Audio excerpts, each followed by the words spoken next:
ह्याने आधी गायला होतं, आधी व्हीप द्यायला होता. आणि मग त्या व्हीपनुसार जर काढलं नसतं तर त्यांच्यावरती कारवाई होऊ शकली असती. पण आता त्याने 2/3 म्हणून वेगळा गट केला. आता अधिकृत हा कायद्याप्रमाणे निर्णय झालेला असल्यामुळं आता कायद्यानं उद्धवजी त्यांचं मला वाटतं 2/3 असल्यामुळं टेक्निकलचा काही अडचण यायची नाही. 2/3 असल्यामुळं आता ममता दिदीचे पण सगळे फुटले ना, 2/3 होऊन गेले ना, नियमच आहे तो. त्या 2/3 असल्यामुळे टेक्निकल कुठलाही इश्यू होणार नाही ती मला पूर्णपणे खात्री आहे. मी देखील विधिमंडळामध्ये 32 वर्ष काढलेत, 32 वर्ष मी काढलेत विधिमंडळामध्ये. मला हे माझा अभ्यास आहे, मला नियम माहिती आहे. तो टेक्निकल आता ते उद्या मिटिंग लावतील, म्हणजे खासदार आले नाहीत त्यांच्यावर. पण कसं आता वेळ निघून गेली. वगाती पाठीमागून घोडे नसून काय उपयोग आहे का? बैल मेल्यानंतर झोपा करून काय फायदा आहे का? त्यांनी वेगळा गट ऑलरेडी केला, त्यांना आता संमती मिळाली, संपला विषय ना आता तुमचा. आता तुमच्याकडे ते नाही द्यायच ना, तर तुमच्या मिटिंगला येण्यात कसं ते नाही लावते. शेवटी आज स्थापन झालेलं आहे दिल्लीमध्ये मोठी हालचाल म्हणावी लागेल. काय तुमची पहिली प्रतिक्रिया? मी पहिल्यांदा एवढंच सांगेन उद्धवजींना की उद्धवजी, आपण आता स्वतःचं आत्मपरीक्षण पुन्हा एकदा करून घ्या. ही वेळ आपल्यावरती काय येते? आपल्याला आमदार, खासदार, मंत्री, जिल्हाप्रमुख, शिवसैनिक सोडून का चाललेत? तुम्ही तर शिवसेना प्रमुख माननीय बाळासाहेब ठाकरे यांचे सुपुत्र आहात. मग उद्धवजी असं काय होत आहे? तुमच्यासोबत, तुमच्या आजूबाजूला असं काय आहे की ज्याच्यामुळं तुम्हाला राजकारणामध्ये मोठ्या प्रमाणामध्ये अपयश येते, तुमची नाचक्की होते? मी तर म्हणेन तुमचं नाक कापायचंच काम होत आहे. हा संबंध महाराष्ट्राला पुन्हा एकदा हादगा बसलेला आहे उद्धवजी. ह्याचं तुम्ही आत्मपरीक्षण करणार आहात की नाही? की प्रत्येकाला तुम्ही हेच सांगणार आहात, गेट आउट, चालते व्हा, मला काय फरक पडत नाही, निघून जा? उद्धवजी, तुम्हाला काय फरक पडत नाही हो, पण महाराष्ट्रातल्या मराठी माणसाला फरक पडतोय. शिवसेना प्रमुखांनी जे सगळं उभं केलं होतं ते संबंध कोसळताना ज्यावेळेला महाराष्ट्र बघतोय, संबंध देश बघतोय, नवे नवे देशातले हे संबंध 33 आणि 34 आणि 35 देश बघतायत. मग अजून देखील तुमच्यामध्ये परिवर्तन का होत नाही? तुम्ही स्वतःमध्ये बदलाव करून का घेत नाही? किंवा ज्या तुमच्या चुका होत आहेत, किंवा ज्या तुम्हाला चुका का लावतायत, किंवा तुमच्या आजूबाजूला जे कोण आहेत, ऐकावे जनाचे, करावे मनाचे. उद्धवजी, तुम्हाला पुन्हा एकदा मी आठवण करून देतोय, ज्यावेळेला हे 40 आमदार हे गुवाहाटीला गेले होते तेव्हा माझा मुलगा मोठा सिद्धेश याच्या फोनवरती फोन लावून तुम्ही माझ्याकडे बोललात आणि मला तुम्ही असं विचारलं होतं की रामदास भाई 5 मिनटं याल काय मातोश्री होती आता? मी तुम्हाला सांगितलं होतं साहेब त्याचा वेळ निघून गेली. मग मी काय केलं पाहिजे? माझ्याकडे कोण बोलत नाही. मी तुम्हाला पुन्हा सांगितलं होतं साहेब माझं ऐकाल का तुम्ही? छत्रपती शिवाजी महाराजांची रणनीती जी आहे, कधी कधी 2 पावलं मागे येऊन पुन्हा 4 पावलं पुढे जाणं. मी तुम्हाला एवढंच विनंती केली होती, उद्धवजी उद्या दुपारी 1 वाजेपर्यंत काँग्रेस सोडली असं जाहीर करून टाका. गुवाहाटीतून सगळे आमदार 40 आमदार तुमच्या पायाजवळ मातोश्रीमध्ये येतील 3 तासात खाजगी विमानानं. मी तुम्हाला शपथ घेऊन सांगितलं होतं उद्धवजी. तुम्ही मला हा म्हटलात, पण सकाळी एक मोठी व्यक्ती तुमच्याकडे आली मातोश्रीवती आणि तुमचा निर्णय बदलला उद्धवजी. आणि मग तुम्ही 50 खोके एकदम ओके, 50 खोके एकदम ओके चालू केलं तुम्ही. आता देखील माझे मित्र संजयजी राऊत यांचं तेच चाललंय. 15 कोटी घेतले, 50 कोटी घेणार आहेत. कोण मोजायला गेलं होतं पैसे? संजय राऊत पैसे मोजायला गेले होते. कुठं दिले, कसे दिले, काय दिले? अजून तुमचं तेच आहे का? हे तुम्हाला खासदार का सोडून चाललेत? मंत्री पदावरती असणारे 10 मंत्री तुम्हाला सोडून का गेले? कदाचित दुसऱ्या वेळेला त्यांना मंत्रिपद मिळालं पण नसतं. आणि उद्धवजी साधी गोष्ट नाही आहे. माझे मित्र संजय राऊतांचं मागाशी मी स्टेटमेंट पाहिलं की ह्या 6 लोकांनी पहिल्यांदा राजीनामा दिले पाहिजे नैतिकता म्हणून. संजयजी तुम्हाला एक प्रश्न विचारू का मी?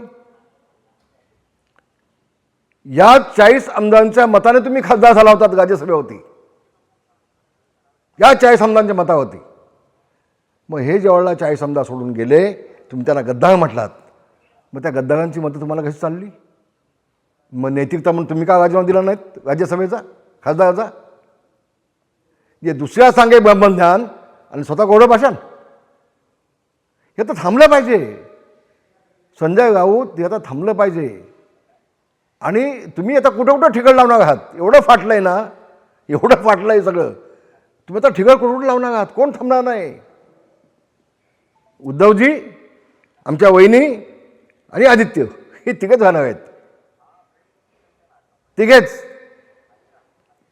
आता जे तुमच्याकडे 20 आमदार आहेत ना, पुढच्या निवडणुकीपर्यंत तिकडेच थांबले, त्यातला एक पण निवडून येणार नाही. दाव्याने सांगतो. विकास कामच काय होणार नाहीत, काही होणार नाहीत.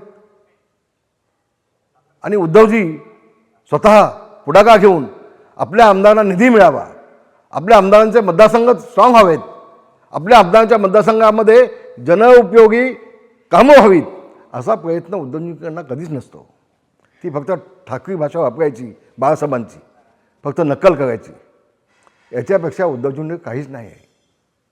सुंब जळला तर पीळ जात नाही. अजून सुद्धा तेच आहे. गेट आउट, आउट, काय मला फरक पडत नाही. आणि म्हणून मला वाटतं किमान आता तरी उद्धवजींनी स्वतःला समजून घेतलं पाहिजे. त्यांच्या आजूबाजूला जे कोणी ॲडव्होकेट आहेत, वकील आहेत, सकील आहेत, कोण जे आहेत, त्यांचं ऐका. पण ऐकावे जनाचे आणि करावे मनाचे. याबद्दल तुम्ही वागलात तर भविष्यामध्ये जे काय थोडं बहुत तुमच्या शिल्लक आहे ते शिल्लक राहील तुमच्याकडे. मला एकनाथ शिंदेंचं मनापासून अभिनंदन केलं पाहिजे. अभिनंदन मला केलं पाहिजे, मानलं पाहिजे एकनाथ शिंदेनं. कुठेही कमी पडले नाहीत. आणि त्या 6 खासदारांना विश्वास आहे, एकनाथ शिंदेला आम्ही गेलो, आमच्या मतदारसंघामध्ये विकासाची कामं होतील, आम्ही पुन्हा निवडून येऊ, आम्ही जनतेला जे शब्द दिलेत निवडणुकीच्या वेळेला त्याची अंमलबजावणी होईल, हा विश्वास त्या 6 खासदारांच्या मनामध्ये आहे. आणि म्हणून संजय राऊत साहेब त्यांनी तो निर्णय घेतला आहे. नंतर पुढच्या वेळेला विकासच काय झाला नाही तर कुठल्या तोंडानं ते मतदारांच्या समोर जाणार आहेत ते. आपण राज्यसभेमध्ये असल्यामुळं आपल्या ह्याची कल्पना कदाचित नसावी संजयजी. आणि मग शेवटी प्रत्येक लोकप्रतिनिधीला पुन्हा मी निवडून कसा येईन, पुन्हा जनसेवा ही स्वसेवा माझ्या हातून कशी घडेल, याचे प्रयत्न प्रत्येकाला चालू असतात. आणि म्हणून या 6 आमदाराचा खासदारांनी जो पाऊल उचललं आहे ते अभिमानास्पद आहे. मी बोलणार आहे 19 तारखेला याबाबत, मी बोलणार आहे याबाबत. उद्धवजी, पुन्हा लहान तोंडी मोठा घास घेतोय. मला अधिकार आहे का तुमच्यापेक्षा? मी वयाने आधी जास्त आहे. नुसते आमदार गेले नाहीत, खासदार गेले नाहीत, मंत्री गेले नाहीत, शिवसेने गेले नाहीत, तर नेतेसुद्धा गेले. कुठे आहेत आज दिवाकर गावते? कुठं आहेत? कुठं दिसतात का? आई जिवंत आहेत राजकारणामध्ये? कुठं त्यांना जिवंत ठेवलीत?